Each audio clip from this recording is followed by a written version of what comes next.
بسم الله الرحمن الرحيم. اهلا بكم في حلقه جديده من برنامجنا لايف وذ شيف على صفحه زانوسي على الفيسبوك. النهارده 24 صح؟ طيب النهارده هنعمل لكم اكلات حلوه. عندنا امبارح عملنا الغريبه، واول امبارح عملنا البيتي فور والبسكويت قبلها، وكمان الكعك.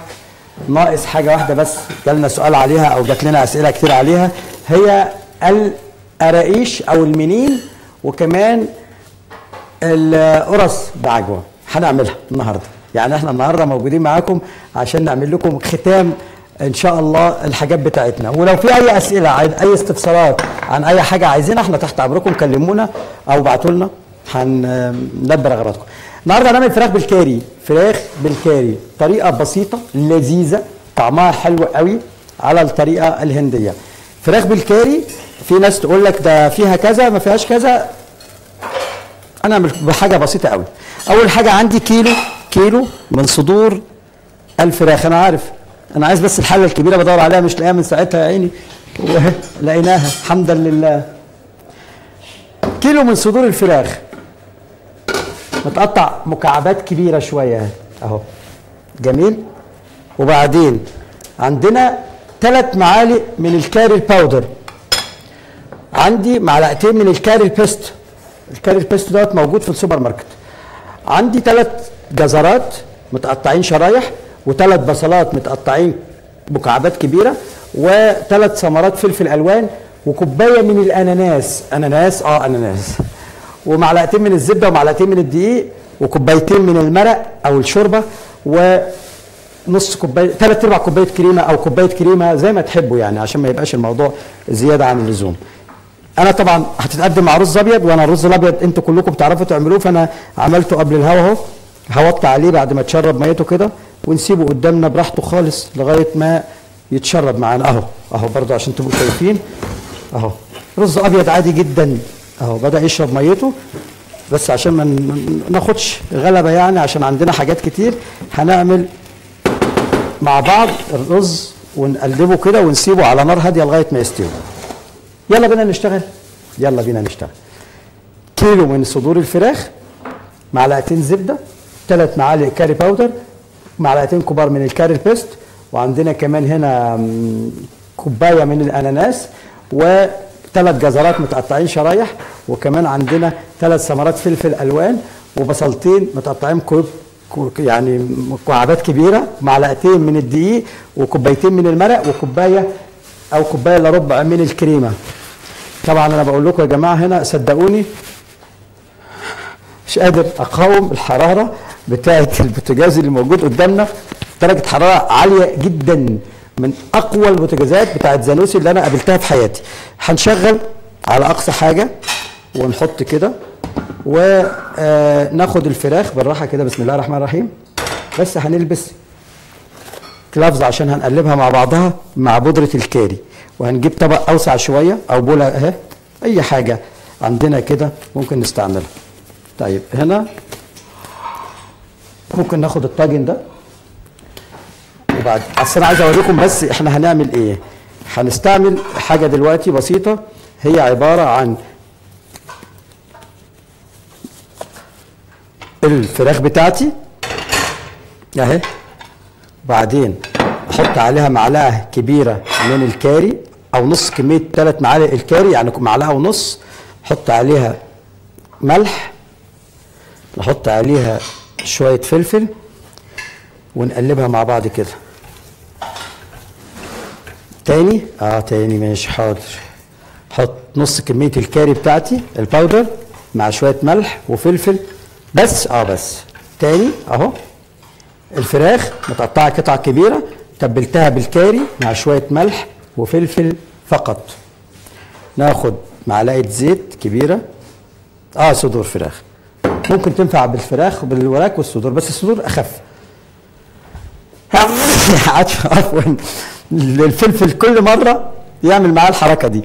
ناخد برضو معلقه من الزبده ونجيب كده. هو انا بعمل ايه دلوقتي؟ انا بسوي؟ لا، انا بقفل المسام واديها لون شويه الزيت والزبده مع بعض، ونقوم قلبين عليها الفراخ مره واحده كده، بس نبعد الفراخ عن بعض عشان بسرعه، ما تاخدش وقت، لان لو قريبه من بعض هتسلق. انا مش عايزها تسلق، مش عايزه تنزل ميتها، انا عايزه تقفل المسام بتاعتها وفي نفس الوقت تحتفظ بالعصاره جواها، وبرده في نفس الوقت تبقى طعمها مختلف. تاني حطينا على الفراخ زي ما قلنا معلقه مع نص كميه الكاري الباودر، يعني معلقه ونص كبيره، وشويه ملح وشويه فلفل، وسيبناهم كده. بعد ما قلبناهم بياخدوا اللون فين؟ مع بقيه الزيت والزبده اللي انا حاططها. هشيل طبعا ده، بس انا هحتاج الطاجن ده تاني، هقول لكم ليه دلوقتي. بصوا بقى هنا زي ما انتم شايفين قدامنا كده الفراخ اهي بدات تلون. هو انت يا شيف يسرى عايزها تلون تاخد لون؟ لا خالص، انا بقول لكم بقفل المسام بتاعتها علشان خاطر تحتفظ بقيمتها الغذائيه. لان احنا في غلطه بنغلط فيها، ان احنا اما بنحط كميه اللحمه بتاعتنا او الفراخ بنعملها بالطريقه دي، بيحصل ايه؟ بتنزل الميه بتاعتها. جميل اهو. وبعدين الحمد لله رب العالمين، الفلفل فظيع. جميل اهو. خلاص بعد ما هتلون معايا شويه هقوم ماشي للفراخ بره ونكمل مع بعض بقيه حاجاتنا. في عندي اناناس موجود معانا. طب في عجينه بتتعمل او خليط زي الكاري البيست دوت ممكن نحتفظ بيها في البيت، اقول لكم عليها. هنجيب كميه من الكاري، حوالي نص كوبايه كاري باودر او كوبايه، معلقتين زبده، بصلايه، حتتين من الاناناس، قرن فلفل اخضر، برتقانيه. كل ده كل ده هنعمله مع بعض. الواحد في صيام بقى ففي حاجه دخلت. كل ده هنعمله مع بعض، نقلبه مع بعض على النار، وبعد كده ننزل عليه بشويه من شوربه الفراخ يغلي غلوتين ثلاثه، وبرده نضربه في الخلاط ونصفيه، يفضل عندي موجود في الثلاجه استعمله، او في الفريزر استعمله على طول. الفراخ هي قفلت المسام، بنرفعها كده، ونفس الطاسه اللي احنا شغالين فيها هنستعملها دلوقتي، او نفس الحله او نفس الكزرونه، ما فيش مشكله. لو عاملين في اي حاجه بعد ما خلصنا كده مش هضيف اي مواد دهنيه تاني، هو كفايه عليا معلقه الزبده ومعلقه الزيت. خلاص نيجي هنا، ايه اللي بياخد تسويه اكتر؟ الجزر. نشوحه تشويحه في نفس الخليط ونقلب كويس، وبعدين نقرب كده. اللي بعديه البصل يتشوح معاه، ونسيبهم كده ياخدوا ويدوا مع بعض. هي الفراخ استوت معاك يا شيف يوسف لسه بدري خالص، انا بس حبيت اقفل المسام بس مش اكتر. اهو اخر حاجه هنضيفها ثمرات الفلفل الملونه متقطعه كل حجم الخضار قد بعض، وبنشوح. ممكن ندي شويه ملح وشويه فلفل، مش عايز امسك بايدي تاني عشان ما نعطس تاني. احنا حاطين في الفراخ ملح وفلفل، فاحنا بنحط شويه كمان. وبعدين نيجي نعمل ايه بقى؟ ننزل بالكاري البيست اهو والكاري باودر، ونقلب الخليط ده كله مع بعضه. هتلاقيه بيدوب دلوقتي واللون بيختلف، وهي على النار برضو علشان الخضار يدبل معايا. طب الخضار انت عايز تسويه جامد؟ لا، عايز احس يبقى على دنتي، يبقى بيقرمش وانا باكله. الخضار يبقى معايا بيقرمش وانا باكل اهو. طيب جميل، حلو قوي. في ماده ربط هنا، فاكرين احنا قلنا في معلقتين من الدقيق؟ هنضيف معلقتين الدقيق على الخضار، اولا عشان نطلع منهم الرطوبه، ثانيا عشان يربطوا معايا يخلي الصوص سميك اهو. خلاص الدقيق ده مع الكاري باودر مع الكاري بيست كله زي الفل كده. هنقوم جايين هنا حاطين عليه الفراخ اللي نشرناها، ونقلب كله مع بعضه. سوري. بعد ما نقلب كله مع بعضه كده هنجيب بقى، بص على الرز كده بصه، شفت الرز معانا اتشرب اهو. نقلبه تقليبه واحده، شفتوا بقى استوى اهو قدامنا اهو. خلاص عشان هنغرف مع الكاري بتاعنا شويه من الرز ده كاري او صوص كاري يعني لازم رز ابيض، معروفه على طول. صوص كاري يعني رز ابيض. وهنيجي هنا نقلب بمعلقه تاني خشب كبيره الخليط. بصوا بقى اهو. طيب وبعدين ناخد المرقه نحط كميه كده ونشوف ظبط معايا الصوص وبقى متكاثف وتقيل زي ما انا عايز، يبقى زي الفل. لسه ما ظبطش، يبقى لسه ما ظبطش، نزود له شويه مرق اهو، يعني تقيل اهو، هنزود له شويه مرق تاني. جميل. ونسيبه بقى يغلي مع بعضه كده خالص خالص خالص. ونيجي نجيب طاسه تانيه وحته زبده، عشان لسه هنعمل حاجه دلوقتي هتشوفوها هتعجبكم. بعد ما خلصنا ده انا ممكن انقل الرز هنا واطفي ده خالص ونولع ده جامد. عارفين ليه؟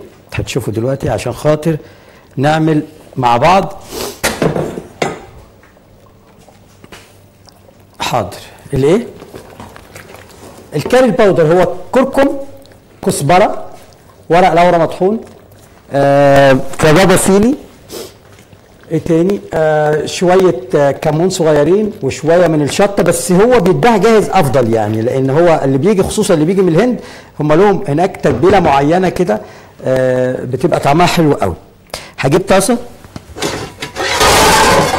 ونحطها على النار. انا مش محتاج طبعا درجه حراره عاليه هنا، اغطي بس على الصوص بتاعنا. انا ما ضفتش حاجه واحده بس لسه ما ضفناهاش، هي ايه؟ هوريها لكم دلوقتي، هي الكريمه والاناناس. هنجيب طاسه هنا ونحط زي ما قلنا الزبده.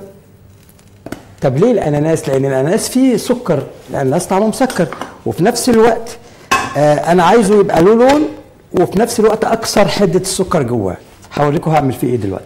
هنيجي هنا نشيل ده كل ده ونروح ناخد طبق الغرف اللي هنغرف فيه، ورجع ده بس كده.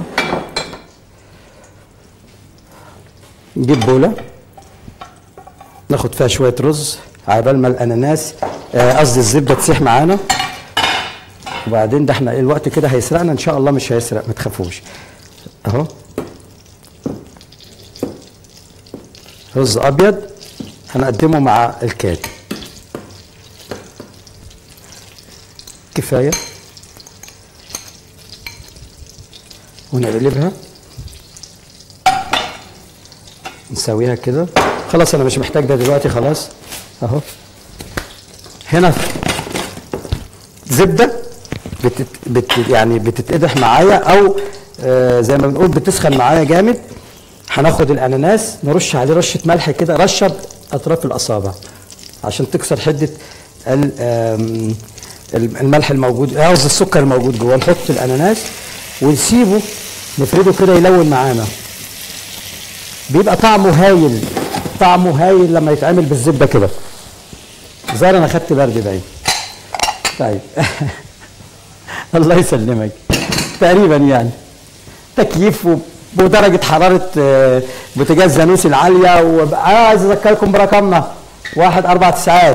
والله العظيم يا جماعه بقول لكم بقالي من اول شهر رمضان ان ما في غير الرقم ده بتاع زانوسي الاصلي، وانا ما بكذبش عليكم. واي حد اهو، طب انا بقول على الملأ اهو، ولو حد من الناس التانيه اللي بيحطوا ارقام عشوائيه عنده دليل مادي دامغ يخش علينا ويقول لنا انا الاصلي بس. يعني انا بقول لكم ان ده زانوسي هو الاصلي، اما الناس التانيه دي المدعيه فربنا يسامحهم مالناش دعوه بيهم. هم دايما يقول لك لا احنا الصح. طب انت الصح، طب ما انتوا اللي بتبوظوا سمعه الشركه وانتوا بوظتوا للناس شغلها. احنا بنتكلم ان احنا رقم 149. اتصلوا بيه هيجاوبكم، اتصلوا بيه هيعمل لكم الصيانه اللازمه اللي انتوا عايزينها. نقلب الاناناس وبعدين كده خد راح طعم الزبده وخد الشكل الاخير. وبعدين نيجي هنا نقوم ضايفين الكريمه وهو بيغلي كده ونقلب. شوف الصوص لونه اختلف ازاي. حاجه بقى مشهيه، حكايه طعمها روعه الروعه. حلو كده. انا ممكن اكل الصوص ده بس مع الخضار، مش لازم فراخ. لكن بعد ما خلصنا كده وتشوحنا الاناناس نضيفه ونقوم راجعين تاني على النار دي القويه دي ونسيبه يغلي غلوه واحده بس. وبعدين نرفع ده نطفي هنا عشان درجه الحراره الرهيبه دي، ونروح عشان نغرف دلوقتي الفراخ بالكاري. وانا حاسس كده ان احنا وقتنا بيجري. هقول لكم دلوقتي على المنين بالعجوه او القراقيش او القرص بالعجوه. مقاديرها بسيطه قوي، يلا بينا نقول مقاديرها على بال ما يغلي غلوه، ولا كفايه كده؟ مش كفايه، كفايه. بصوا بقى، هنا صوص كاري حكايه زي بقول لكم بقى، يعني حاجه كده روعه الروعه. هنحط الطبق وناخد كميه بالصوص كده، ونغرف شويه من الخضروات، شويه بقدونس مثلا عندنا على الوش يبقى روعه مفروم اهو، خضروات. واعتقد ان احنا مش عايزين نزود اكتر من كده بقى، كفايه، لان وشويه على الرز كده. صوص كاري او فراخ بالكاري زي الكتاب ما بيقول، حاجه مشهيه، موضوع شيق، جربوه. محدش طبعا هيقول لي غير اما تجربوه بصراحه. هشيل بقى ده خلاص مش محتاجه هنا، وتعالوا بقى مع بعض نعمل المنين او القراقيش او القرص بالعجوه بعد ما خلصنا. مقاديرنا قد ايه بقى؟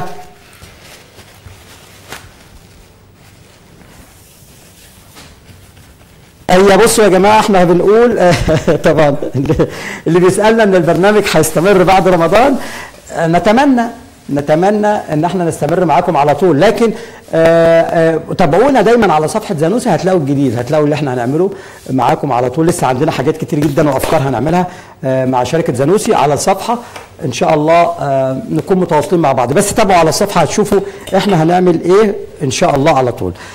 خلصنا. عندي نص كيلو من الدقيق، عليه 8 كيلو سمنه. شوف يسري ايه ده؟ ممكن تزودوا سمنه انتوا حرين، لكن هو 8 سمنه كفايه قوي. عندي معلقه من الخميره، معلقه من السكر، ورشه ملح، ولبن رايب لاتمام العجين. نقول تاني. اول حاجه نص كيلو من الدقيق، حطوا عليه ربع كيلو سمنه. ادي اللبن الرايب اهو. هقول لكم تاني، نص كيلو من الدقيق. عايز بس اهو اغير طبعا العجن حاجه، اما اكون بعمل بسكوتات بيحتاج حاجه تانية. العجن يبقى لازم نغير من الكف للخطاف ده. هنحط الدقيق، نحط عليه السكر، رشه الملح، الخميره، وبعدين زي ما قلنا 8 كيلو من السمنه. ده اكتر بكتير، ده كنا عاملين حسابنا على ربع، بس احنا 8 كيلو كفايه قوي، ما تزودوش عشان ما تبقاش ناعمه قوي. في ناس بتحط جواها شمر وينسون وسمسم، وفي ناس ما بتحطش جواها. يعني احنا عاملين قبل الهوا شويه عاملينهم ساده، ما فيش مشكله، لكن احنا ممكن نحط اهو شمر وينسون وسمسم. طب على الوش ممكن نحط ممكن تحطوا على الوش، يبقى انتوا زي ما تحبوا. موضوع الحاجات الاضافات دي انتوا باختياركم. يعني هتلاقوا كاتبين في المقادير شر بيدي اليانسون والشمر والسمسم بيديها طعم مختلف، لكن في ناس ما بتحبهمش، عشان كده انا اتعمدت نعملها ساده ونشوف اللي عايز ده نزود له ده، اللي عايز ده نزود له ده. هنمسك بقى بعد ما حطينا العجينه كده لفت مع بعض اهي، هنزود عليها لبن رايب شويه بشويه لغايه ما تتعجن معانا. لبن رايب. ينفع زبادي يا شيف يسري؟ ينفع زبادي، ينفع لبن زبادي، ينفع لبن زبادي، لكن اللبن الرايب بيخلي العجينه طريه. طبعا على بال ما تلم معانا كده، شوفوا انا عامل كميه اهي خمرانه قد ايه. حلو. الحشوه بتاعتنا بقى ايه؟ عجوه مخليه دعكتها مع ربع كوبايه سمنه، نص كيلو عجوه مع ربع كوبايه سمنه ومعلقتين من السمسم اهي. يبقى انا عندي عجوه مخليه زي ما بقول دعكتها مع ربع كوبايه سمنه ومعلقتين من السمسم، وعملتها اصابع، عملتها كور عشان اوريكم الطرق بتاعه العجينه المختلفه. العجينه اهي مستنى ما تلم معايا. بعد ما تلم معايا هسيبها تتخمر، لازم تاخد وقتها في التخمير. تاخد لها قد ايه؟ تاخد لها في الوقت الحر اللي احنا فيه ده، او في المكان اللي احنا واقفين الساونا دي، عشان خاطر احنا طبعا قافلين التكييفات عشان خاطر الصوت وكده. فبتاخد لها بالظبط مش يعني تلت ساعه نص ساعه. برجع اهبط العجينه اهي. شفتوا العجينه سهله ازاي اهي، واخد قطعه مثلا منها، واما نيجي نعمل القراقيش او المنين نفرد صباع طويل كده حلو، وبعد كده بضغط عليه، وبعد كده باخد جزء من العجوه. طبعا الصباع ده تخين قوي بتاع العجوه ده، ممكن نرفعه شويه ونحط كده. ما تخافوش اما تتقطع، ايه المشكله اهو.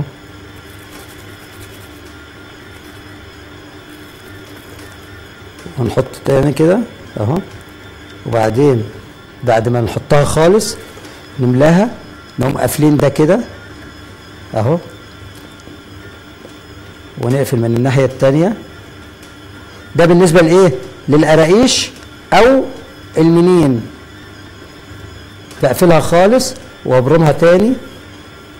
بعد ما ببرمها كده، لو هعمل قراقيش هضغط عليها جامد، لو هعمل منين هضغط عليها ضغطه صغيره. يبقى انا لو هعمل منين هضغط ضغطه صغيره واقطعها، لكن لو بعمل قراقيش هضغط عليها جامد.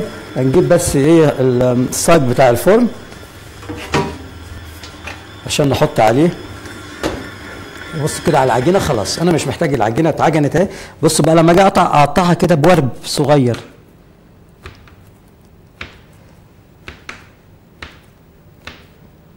حلو قوي كده. حبيت بقى ازود انا من عندي اضافه، ارش على وشها شويه من السمسم. شايفين بص الله يكرمك. حابين زي ما بقول نزود على وشها شويه من السمسم، نجيب شويه سمسم اهم نرش على الوش، ما فيش مشكله اهو، ونضغط بايدينا كده. حطوا عليه شمر، حطوا ينسون اللي انتوا عايزينه، بس انا ايه حابب اوريكم دي الطريقه بتاعت القراقيش دي. تعالوا بقى نعمل مع بعض. طب احنا نجيب سباتولا كبيره ونرفع مره واحده بدل ما بنرفع حته حته. الطريقه بتاعت القطع بقى، يعني ايه؟ يعني القرص بتاعتنا بتاعت العجوه بقى اهي. هنعمل ايه؟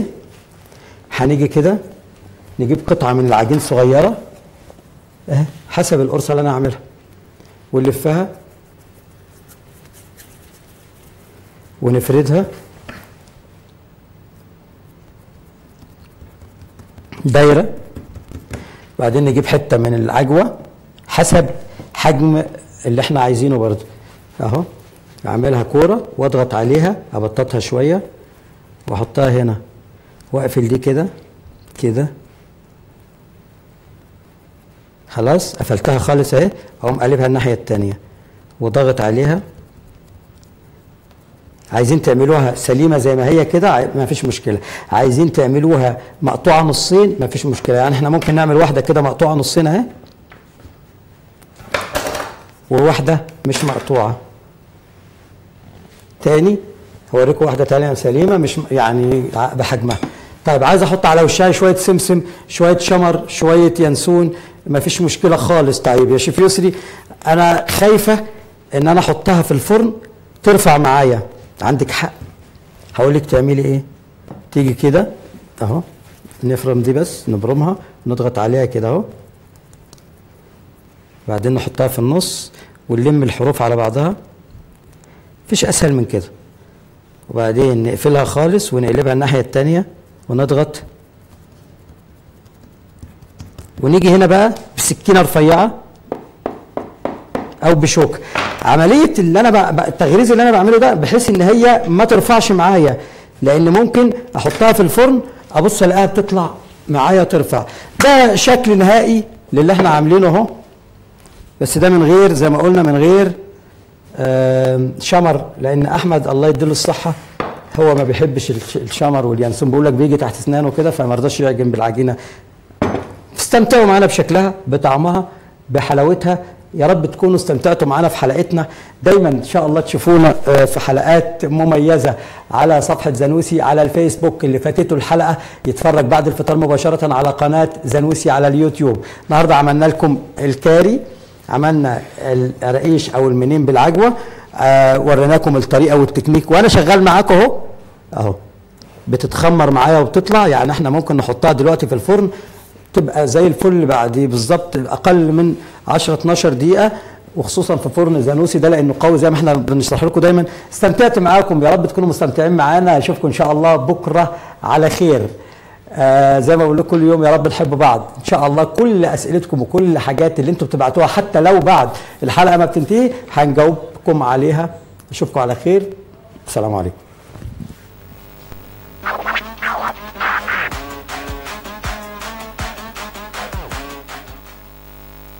وكل يوم اكله جديده، استنونا مع زانوسي.